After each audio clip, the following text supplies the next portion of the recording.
अस्सलाम वालेकुम वरहमतुल्लाहि वबरकातुह। मैं मौलाना नबील असलम आपसे मुखातिब हूँ। दोस्तों, आज हर तरफ इलेक्शन की बात हो रही है और इलेक्शन के हवाले से ही हम कुछ बात करेंगे, अपनी कुछ गुजारिशात आपके सामने रखेंगे।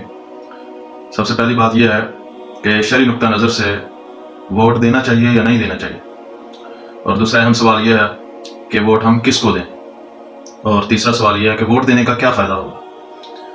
तो सबसे पहली बात कि वोट हमें देना चाहिए या नहीं देना चाहिए, इसका जवाब मैं आपको देता हूं। सबसे पहले हमारे चैनल को सब्सक्राइब कर दें, लाइक करें, शेयर करें। दोस्तों, वोट हमें ज़रूर देना चाहिए और ये हमारा हक है कि हम वोट जाकर दें और वोट डालें। उसकी वजह यह है कि जब हमने पाकिस्तान को, जो कि कलमे की बुनियाद पर बना है, उसको तस्लीम कर लिया, तो उसके तमाम कवानीन को भी हमने तस्लीम कर लिया। और जब हमने उसके तमाम कवानीन को तस्लीम कर लिया तो रियासत ये हक रखती है कि वो हमसे, जो उसने अपने कवानीन में तय किया है, वो हमसे जो है वो ले। तो रियासत के कवानीन में वोट डालना भी है, तो रियासत का हुक्म हमें मानना चाहिए और वोट हमें देना चाहिए। और दूसरा कुरान पाक का भी हुक्म है, अन तुअद्दुल अमानाति इला अहलिहा, कि तुम अमानतों को उसके हक वाले तक पहुंचा दो। तो वोट गवाही की सूरत में हमारे पास अमानत है, अगरचे कोई माल वाली अमानत नहीं है, लेकिन गवाही की सूरत में हमारे पास अमानत है कि हम किसी के हक में गवाही दे रहे थे।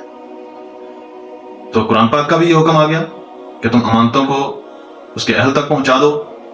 तो अब इसका अहल कौन है, शहादत का अहल कौन है, इस गवाही को किसके हक में दिया जाए, किसको वोट डालना चाहिए, किसको नहीं डालना चाहिए।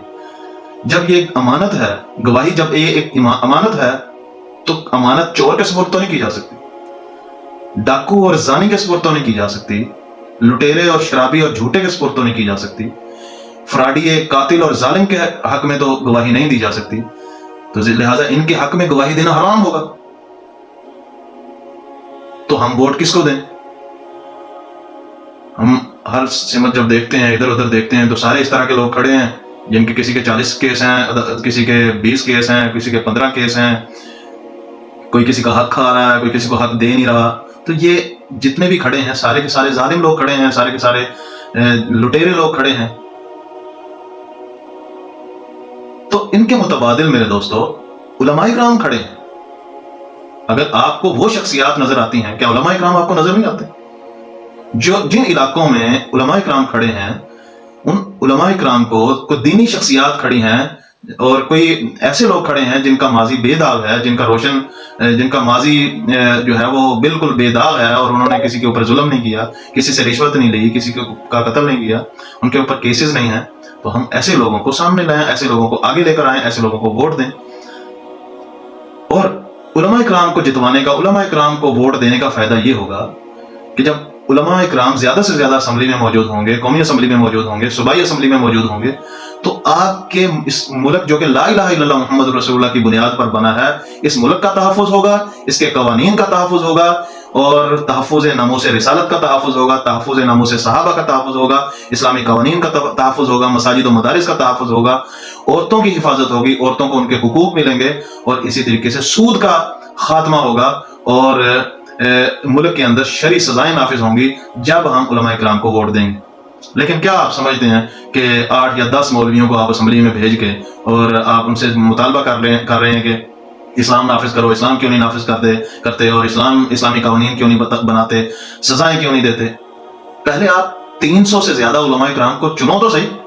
आप मुतालबा तो तब कर सकते हो जब 300 से ज्यादा उलमाए किराम को असेंबली में भेजो। जब आप उलमा को वोट देने पे राजी नहीं हैं, और यही चोर लुटेरे और यही डाकू और यही फ्राडी और यही जानी हमारे ऊपर हम लोग ही मुसल्लत करते जाएंगे, तो फिर इस मुल्क की बिगड़ी कभी नहीं बनेगी, और फिर ये इस मुल्क का जो है वो मुस्तकबिल कभी भी नहीं बनेगा, और हमेशा हम लुटते रहेंगे, और हमेशा हम जो है वो मजलूम रहेंगे, और हमेशा हम पिटते रहेंगे। हमारी वीडियो अच्छी लगी तो हमारी वीडियो को लाइक कर दें, सब्सक्राइब कर दें, शेयर कर दें। अगली वीडियो में आपको मिलेंगे इंशाअल्लाह ताला। अस्सलामु अलैकुम, अल्लाह हाफ़िज़।